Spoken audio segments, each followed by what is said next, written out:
Pag-usapan po natin si Jinggoy Estrada, Senate President pro tempore. Alam po niyo kung bakit sabi kong pag-usapan ito. Ito po kasing mamang itong senador na ito, from day one, ayaw ng impeachment. Alam niyo bakit?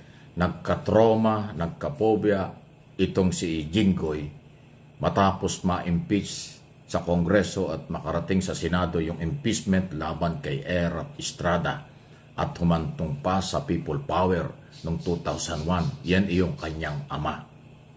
Okay? So, ibig sabihin, mayroong personal na dahilan. Kaya ayaw niya ng impeachment. Kahit ngayon, dito kay Sara Duterte na pinag-uusapan. Kasi sa kanyang mga interview at mga sinasabi, from day one, hindi daw kailangan ng impeachment. Ngayon, nagpalabas ang ruling ng Supreme Court, sa kanya ang dating tapos na. Kahit hindi final ang desisyon ng Supreme Court. Sabi niya, wala nang pag-uusap ng impeachment. Yan si Jinggoy Estrada na inyong ibinotong senador.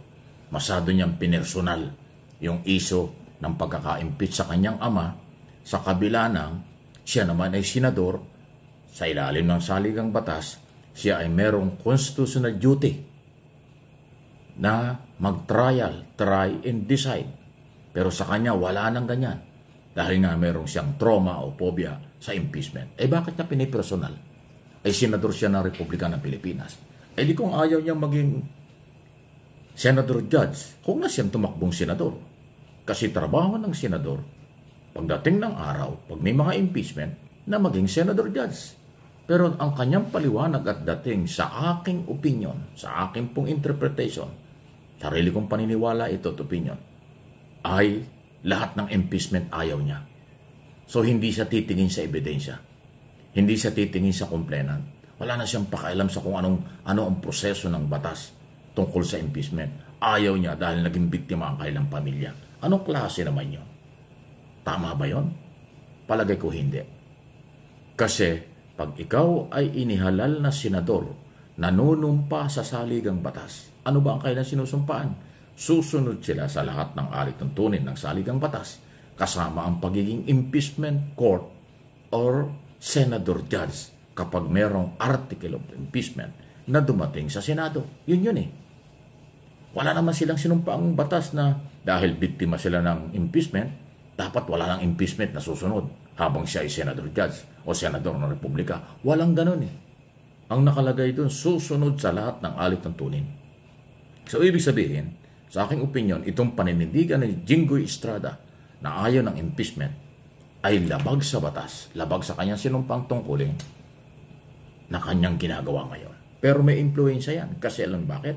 Yung kanyang ginagawa, siya po ay number 2 sa pinakamataas, Senate President pro tempore ng Senado, nakaalyado nitong si Escudero. Anong klase naman yun? Actually, kahit walang ruling ang Supreme Court na unconstitutional yung impeachment laban kay Sara Duterte, noong araw pa sinabi niya, hindi kailangan ng impeachment. Ayaw niya ng impeachment. Kaya nga, isa siya sa nangungunang pumabor na ibalik yung kaso doon sa Kongreso noong bago natapos ang 19th Congress. Ngayon ay senador pa rin siya hanggang 2028. Ganyan ang aking nakikita dyan kay Jinggoy, na pwedeng kanyang madala yung kanyang half-brother na si J.B. Ejercito. Malamang yan din ang gagawin nila. Yung pagtutol sa impeachment, hindi dahil sa ito ay Duterte o dahil ito ay complainant ay mga Pilipino o congressman, kung hindi ayaw niya talaga dahil sila naging biktima. Masyadong naging personal. Hindi yan tama. So kung na-trauma pala itong si Senator Jinggoy Estrada sa nangyaring impeachment ng kanyang ama, bakit siya kumandidatong senador? Diba? Na meron talagang magiging pagkakataon na siya ay tatayong judge. Diba niya naisip yun? Diba? Na kapag ikaw ay kumandidatong senador at ikay nanalo, ikaw ay posibleng maging judge sa kahit na sinong opisyal ng gobyerno na impeachable. Na kapag merong nagreklamo, may impeachment complaint, magiging impeachment judge ka. Diba? Alam nyo, ito ewan ko lang kung nagpapalusot lang si Jinggoy. Kasi kapag ikaw ay kakandidatong senador, alam mo yung kung ano ang duties mo. Alam mo kung ano ang mandato ng isang senador. Buti sana kung first time lang niya naging senador, di ba? Eh, ilang beses na siya naging senador. Tingin ko palusot niya na lang to eh.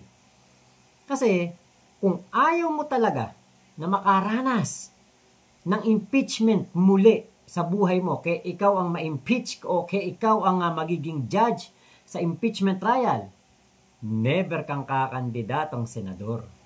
Ngayon, nakahanap siguro ng dahilan si Jinggoy. Siguro, habang nagmumuni-muni siya, habang siya matutulog pa lang, bago matulog, naisip niya, sabihin ko nga na ako'y na-trauma sa impeachment ng tatay ko. Alam niyo, wala akong against kay Senator Jinggoy. Sometimes, kinakampihan ko ang kanyang mga sinasabi. Sometimes, kapag hindi ko gusto, ay akin pong sinasabi kung ano yung hindi ko nagugustuhan sa kanya. At ngayon, hindi ko nagugustuhan ang kanyang sinasabi. Alam niyo po, napaka sakit para sa isang bumoto sa kanya. Ako hindi ko na matanda kung binoto ko to 2022. Hindi ko na matandaan, tagal kung binoto ko to Kasi yung dati kong phone na ginagamit para sa aking notes, ng mga binoto ko, o iboboto ko pala, gumawa ako ng notes sa cellphone ko noong 2022. Ang mga binoto kong senador ay ang unang-una kong binoto noon ay si Chis Escudero. Pangalawa si Tulfo. 3, 4, 5 yung mga senatorial balls ni Yorme Isko Moreno. Basta kinumpleto ko yung 12 senators noong 2022, pero hindi ko matanda kung binoto ko etong si Jinggoy.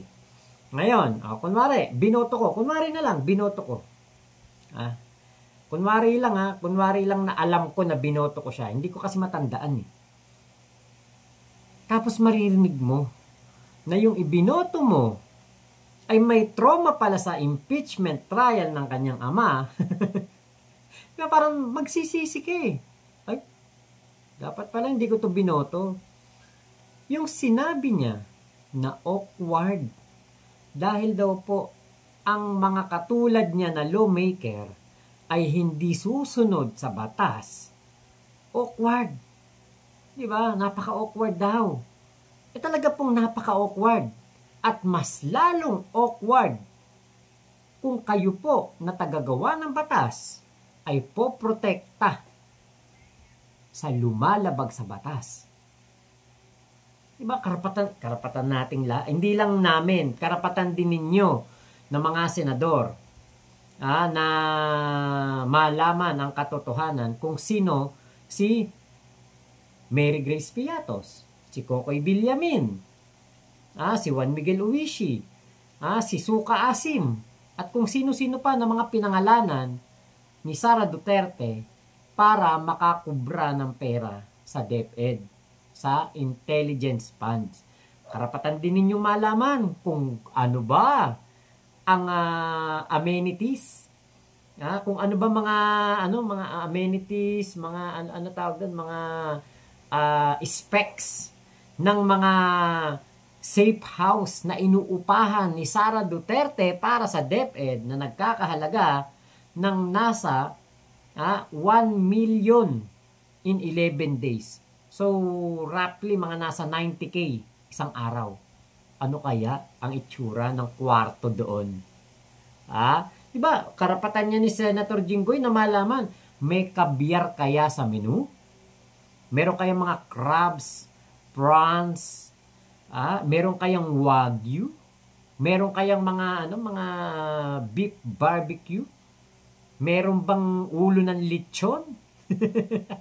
May lechon belly ba? Unlimited buffet ba yung safe house na yan? Kaya umaabot ng 90,000 isang araw. Yung iba yun meron pang iba na 250,000 per night. May tagapaligo ba yan? May tagahubad ng sapatos mo? Galing sa isang maghapong intelligence na trabaho? Diba, Senator Jinggoy, pagkakataon mo itong malaman para sa susunod na ikaw naman ang merong intelligence funds aba, madala mo doon ang kung hindi man ikaw, yung mga tauhan mo, di ba? O mag-intelligence kayo doon sa tigna 90K na na safe house ni Sara Duterte. Di ba po? Alam nyo kay binoto ko o hindi si Jinggoy, wala naman ako magagawa senador yan. Di ba? Kay ayaw niya na sa impeachment, wala rin ako magagawa. Kasi siya naman masusunod senador siya. Siya ang nakakaalam niyan. 'Di ba? Kung ano ang tama o mali. Pero pagdating ng 2028, alam ko din kung ano ang tama at mali. Alam ko din kung sino ang iboboto ko at alam ko din kung sino yung hindi na dapat iboto. Kasi iba yung nangyari kay Erap Estrada at iba itong kay Sara Duterte. Pangalawa, at maliwanag pa sa sikat ng araw, ikaw ay senador. At ang senador, pag mayroong impeachment trial, ay senador judge. Hindi ka pwedeng umiwas dyan. Hindi mo dapat pinipersonal ang laban ng mamamayan, laban ng Kongreso, laban ng taong bayan sa paghahanap ng katotohanan at katarungan sa mga impeachable official. Ngayon, kung hindi mo alam yan, sayang ang mga pagbotong ginawa para maging senador ka. Actually, ito si Jinggoy, hindi pa nga tapos. May kaso pa itong corruption sa Sandigan Bayan. Hindi pa naman nadidismiss Di ba? Pero ibang-iba ang dating. Ewan ko ba? Bakit yung ginawa senador yan? Tanong ko lang, bakit ba naging senador yan? Ano ba yung nakita dyan? Nakita mo ngayon, di ba ang galaw? Parang ang dating pa ng mga statement niya, parang medyo mayabang pa ang dating. Matatawa ka na lang. Ano inyong makasasabi dyan? Any comment, reaction? Dyan po sa sinasabi natin ito. Dahil yan ang aking nakikita at narinig base sa background ng kanyang pamilya at base sa kanyang sinasabi at ginagawa dito sa issue ng controversial na impeachment. Ayun, okay. Samantalang sa ibang issue o related sa isyong ito, hindi po bumibigay, actually patuloy na umiingay ang mga magagaling na abogado at mga constitutionalist. Alam niyo yung sina Attorney Christian Monsod, Rene Sarmento, yan yung gumawa ng saligang batas na matagal lang nananahimik, pero ngayon napilitan silang magsalita dahil yung kailang ginawang batas parang iba na ang implementation, parang naiiba na, ay hindi pa naman na-amend yan, hindi pa naman nababago. Kaya meron silang katuwiran, nandigan at ipalaala sa lahat na yung aming ginawang batas, yung ginawa nilang batas ay tama, dapat sundin. Huwag palitan sa magitan lang po ng ruling ng Supreme Court. Yan ang gusto nilang palabasin. At yung iba pang mga abogado, lalo na po yung dating Cayoso, yung attorney, dating presidente ng Integrated Bar of the Philippines, talaga sinasabi niya tahasan, mali yung ruling. Umabuso ang Supreme Court, parang ganon. Pati na ho yung sina Ascuna, Justice Ascuna, Carpio, hindi na sinasabi nila. Bakit binago ang mga maestrado ng Supreme Court ngayon ang kautusan ng saligang batas? Kaya alam naman natin yung mga kasalukuyang mga justices dyan po ng Supreme Court, karamihan dyan ay ini-appoint noong panahon ni Duterte. Doon sa 13 associate justice, ay 12 doon ay naging associate justice sa ilalim ng Duterte administration. Kung anong ibig sabihin niyan, bahala na kayo. Bahala kung ano yung interpretation niya. Si Leonen ang nag-iisa dyan na na-appoint ng panahon ni Aquino, kaya nga senior siya yung ponente, siya yung sumulat ng ruling. Pero malayo sa paniniwala ng mga dating associate justice at chief justice at gumawa ng saligang batas itong kanilang ginawa. Kaya nga pinag-uusapan. Okay? Mga magagaling na abogado yung mga yan, magagaling at mga eksperto sa batas. Sila ho yung may ganyang opinion. Atin namang inire-relay lang. Hindi ko naman pinakikialaman sila. Lahat tayo entitled sa opinion, lahat tayo entitled sa mga paghahayag kung anong ating saloobin, kasi ang issue rito ay pambayan, national, mamamayang Pilipino, pera ng mamamayan, kapangyarihan ng taong bayan, kapangyarihan ng Kongreso, kapangyarihan din ng mga institusyon ng ating pamalang dapat pinangangalagaan, pinagmamalasakitan, hindi dapat inaabuso yung pera at kapangyarihan. Hindi ba alam nitong si Jinggoy Estrada na magkaiba ang nangyari sa kanyang tatay at kay BP Sara? Di ba magkaiba yun eh? Kasi ito po si ERAP, kaya po siya na-impeach noong 2000, year 2000, dahil sa bribery. Accusations of accepting payoffs from weteng an illegal numbers game. Sa bribery yon, di ba? Pagtanggap ng payola, o graft and corruption, o misuse of public funds and resources for personal gain. Okay, betrayal of public trust, abuse of power and breach of the public's trust in his leadership, culpable violation of the Constitution, willful and intentional violation of the Constitution. Ayan po the impeachment proceedings began on December 7, 2000 but were halted on January 16, 2001 after the House prosecutors walked out in protest against the perceived bias of the senator judge. This event ultimately led to Estrada's ouster through the EDSA II revolution. Ayan, di ba? Kumbaga etong si ERAP, iba po yung kaso patungkol din dito kay BP Sara. Kay BP Sara, yung pagsasalita niya ng hindi maganda kay PBBM, kay House Speaker Martin Romualdez at kay First Lady. Diba? At yung 600, basta yung 625 million ba? O 625 million. Perang hindi maapelawanag kung saan ginastos, 125 million in 11 days, mga yon. Magkaiba ng mga kaso. At actually, di ba, yan nga yung pagkakataon na ang isang Estrada na ang ama ay na-impeach o napilitang bumaba sa pwesto, di ba, ay ngayon magiging senator judge. Di ba? Dapat mas ipakita niya na handa siyang maging senator judge dahil meron na siyang experience sa kanyang ama. Na-experience niya na siya ay merong ama noon na impeach. Hindi man na nagtuloy-tuloy ang impeachment at napilitan na itong si ERAP na lisanin ang Malacanang dahil nga po nagkakagulo na.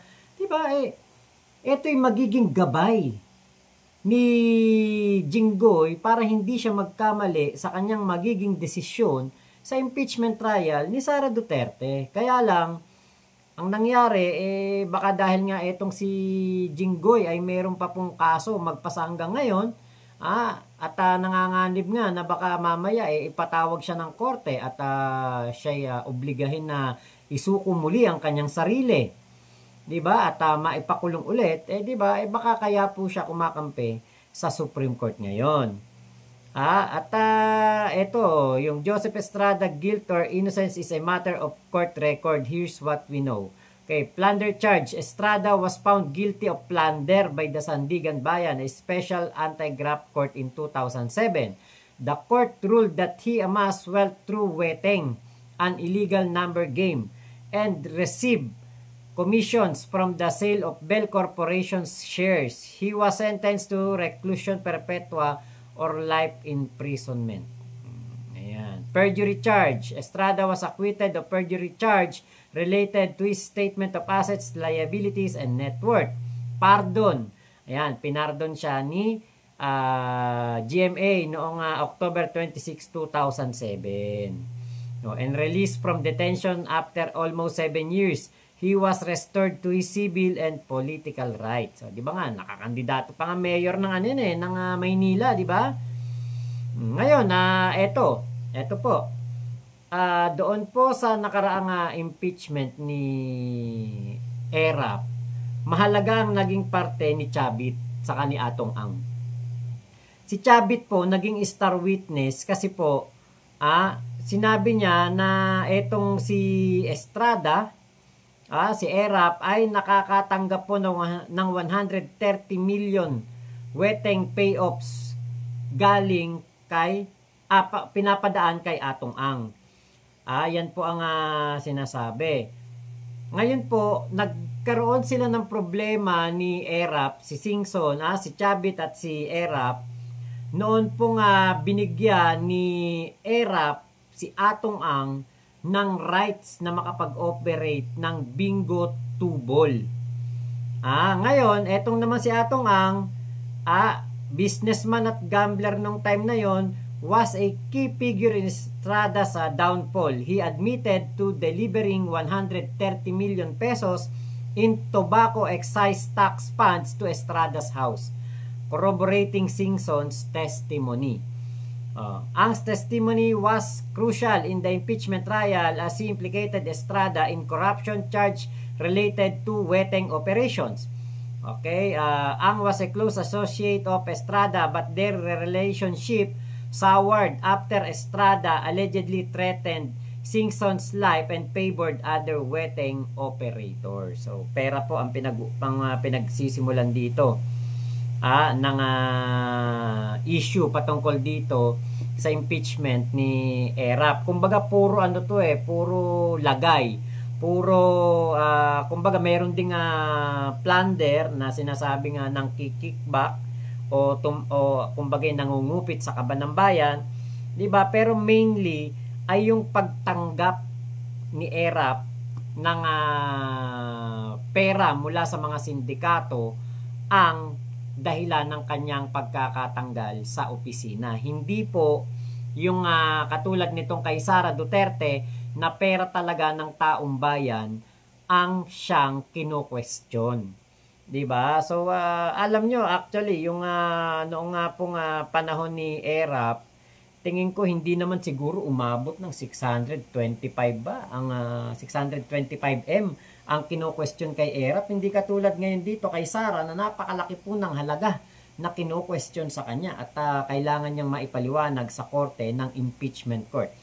Sana nga talaga ay maipaliwanag at mabigyan ng pagkakataon din si Sara na makasagot. Kaya lang nga po, mukhang ang Duterte block sa Senado ay talaga pong babrasuhin nila ang hindi matuloy ang impeachment at etong si Sara ay makapagpatuloy pa sa kanyang ginagawang kabalbalan, 'di ba? Alam niyo sa totoo lang, kahit nga sabihin na natin na hindi kumbaga yung impeachment trial hindi matuloy, pero alam niyo po hindi naman na deserving si Sara na maging vice president pa natin kasi wala naman to ibang inaatupag kundi pansariling interes na lang.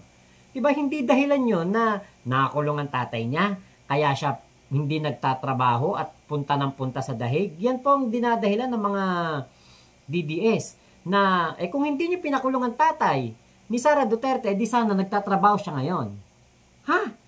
Alam niyo po kapag ikaw, kumandidato kang simula barangay captain, kumandidato ka or ikay kumandidatong hanggang presidente, kapag ikaw ay naging opisyal ng bayan, ikaw ay, ang mandato mo ay magtrabaho, kumilos at magserbisyo sa taong bayan. Ngayon, kung meron kang mga personal na problema, like kunwari nagkaroon ka ng problema sa asawa mo, nagkaroon ka ng problema sa tatay mo, nagkaroon ka ng problema sa kapitbahay nyo, nagkaroon kayo ng problema sa negosyo nyo, labas yan. Wala kaming paki dyan. Ang kailangan namin ang pagseserbisyo mo sa amin dahil kami ang nagpapasahod sa iyo. Imagine niyo ang ating vice presidente sumasahod ng nasa 365,000 buwan-buwan. Tapos makikita natin siya naglalamierda lang doon sa Dahig, sa Australia, sa Malaysia. Habang ang ating Pangulong Bongbong Marcos at si House Speaker Martin Romualdez ay nagkakandakuba, kakatrabaho, ang ating vice presidente walang inatupag kung hindi ang kanyang pamilya. Hindi masama dahil pamilya yon, di ba? Syempre family comes first, di ba? Pero ikaw ay vice presidente, meron kang sinumpaang tungkulin sa bayan na napapabayaan na dahil nga po si Sara Duterte ay matatawag nating magaling lang magmando. Ganon talaga ang mga Duterte, magaling lang magmando pero hindi po kumikilos. Ang pinapakilos nila yung kanilang mga tauhan lamang. Bakit hindi na lang yung tauhan nila ang gawin, tauhan niya ang gawin nating vice presidente? At least nagtatrabaho pa talaga. Di ba? So sana Jinggoy Estrada, Senator, maisip mo na deserve ni Sara Duterte na malitis ang kanyang impeachment complaint dahil pera ng taong bayan ang nakasalalay dito.